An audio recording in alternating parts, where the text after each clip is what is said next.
Hello students, during this pandemic, I hope everyone is safe at home and maintaining social distance.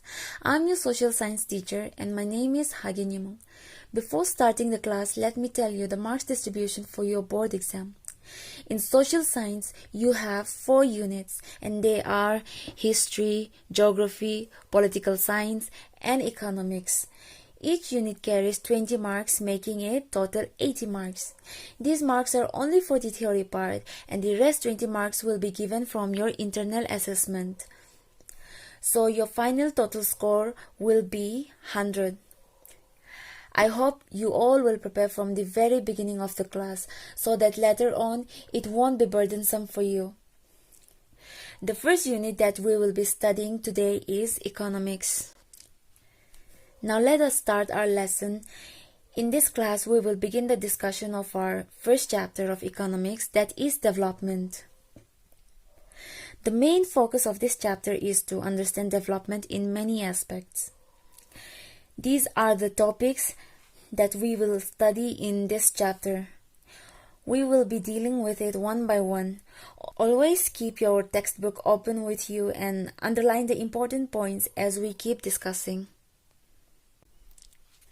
Before going further, let us understand what does development mean. According to you, what is development? Is it a progress, change, growth, or all of them? Yes, development can also be termed as progress. It brings positive changes in economic and social indicators such as income and wages, and in health and education respectively. Development in general is also understood as growth or new formation, but growth mainly means increase in the size or number of anything, so it can be quantitative. Whereas development improves the quality of life or the surroundings around us, so development is a qualitative. There are some questions like, what are the essential things that we require? Can life be better for all? How should people live together? Can there be more equality? Development involves thinking about these questions and about the ways in which we can work towards achieving these goals. So in this chapter, we shall begin at understanding development. Let us look into the first topic, that is developmental goals. As per your book, it is given as what development promises. Different people, different goals. In the page number 4 of your textbook, a table is given. In this table, different persons belonging to different background are categorized. Each person have different desires of development. Do read the table properly and fill in the empty blocks. To make it clear, I have taken 3 examples and they are farmer, businessmen and students. All of them comes from different background. What do you think will be the development goal for them? For farmer, it can be better wages and better irrigation facilities. And for a businessman, they may wish for low taxes and more profit. What do you think a student's goal will be? You might have better answer. Just think about the development goals that you students may have besides good quality education. It can be good health or anything that may have to do with the development of personality. Here we can see different people have different notion of development. The ideas may not be similar for every people and sometimes their desires may be conflicting. Now let me give you an example. In a family, as a girl expects as much freedom and opportunity as her brother and also expects him to do household work. But her brother may not like it and deny to do the household work. Here both of them have different thinking and does not agree with each other. In another example of industrialist wanting more electricity, he would want to construct more dams. But the tribal residing in that area may oppose because it may lead to the submerge of the land and displace their homeland. So we can see here that construction of dams may be development for industrialists, but for tribals it is destructive. Therefore, what may be development for the one may not be development for the other. Now let us come to the second topic, that is income and other goals. Now if you go back to the table 1.1, here you will notice that the common wants of the people is to have more income. It can be seen through their desire for work, better wages, and decent price for their crops. But besides having more income, people also seek for things like equal treatment, freedom, security, and respect of others. These are also important goals. And now imagine if a woman and a man work at the same place. All sorts of their workload are same, but the woman gets less pay than the man. This is a gender discrimination. Therefore, people strongly resent discrimination. Now, think about it. Can money alone bring satisfaction? Though money or material things can be measured and it is one of the factors that we depend our lives upon, but it alone cannot satisfy our way of living. Just like we need a company in our life in the form of friend, we need them to keep away loneliness and have a normal life. That is why there are many things that are not easily measured, but they mean a lot to our lives. Friendship can never be measured. Let us consider another example. There are 3 different jobs and they are classified as job A, B, and C.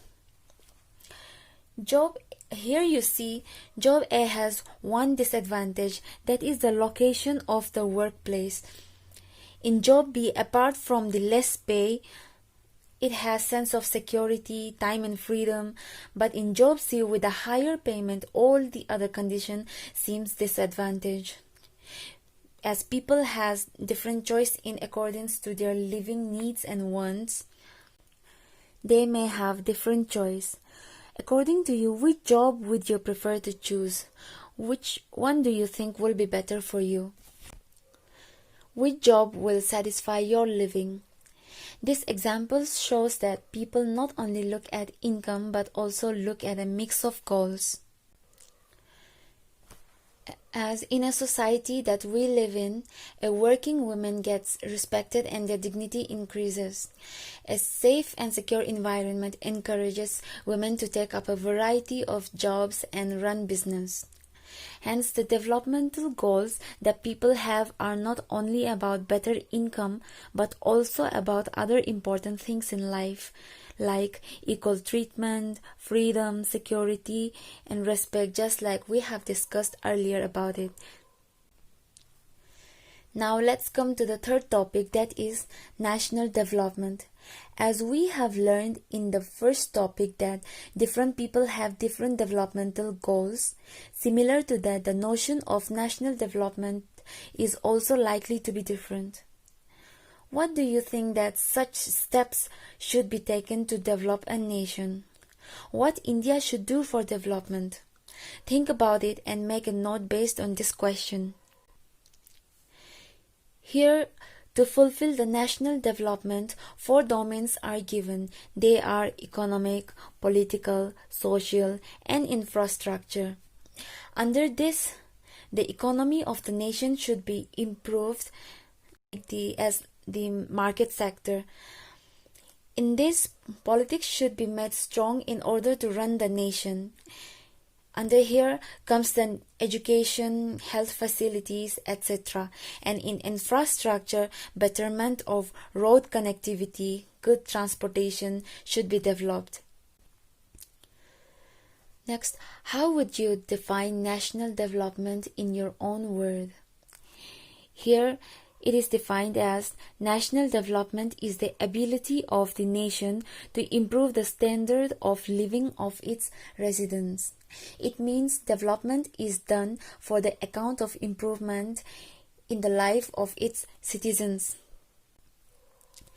Do you think the development goal for the nation would be same for all the people? Will every individual think alike? No. Different person could have different as well as conflicting notions of a country's development.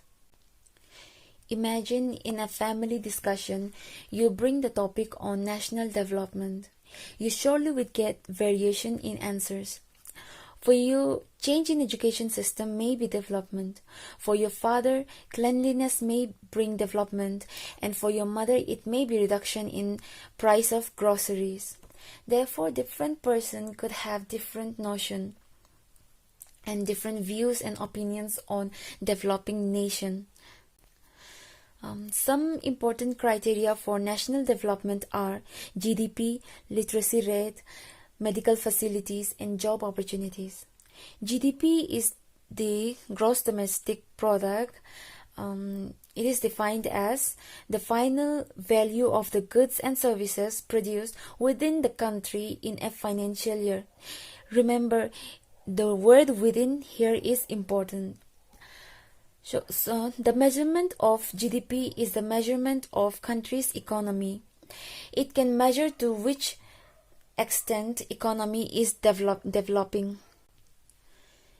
Now, let's recall what we have studied so far in this class. We have learned that development is a positive change and it has a directional growth. We also have seen that different people have different developmental goals, and desires may be conflicting at times for different people, which leads to the development as positive and destructive. We also understood that income alone cannot fulfill our living. Other things like equal treatment, freedom, security, and respect of others are also important goals in life. And lastly, we discussed what constitutes national development. The factors are economic, political, social, and infrastructure. Here is your homework for today. Question 1 is, what are the important goals of development? Question 2, what may be development for one may not be development for the other. It may even be destructive for the other. Explain this statement by giving an example. With this, we conclude today's class, and rest of the topics will be discussed in the next class. Thank you.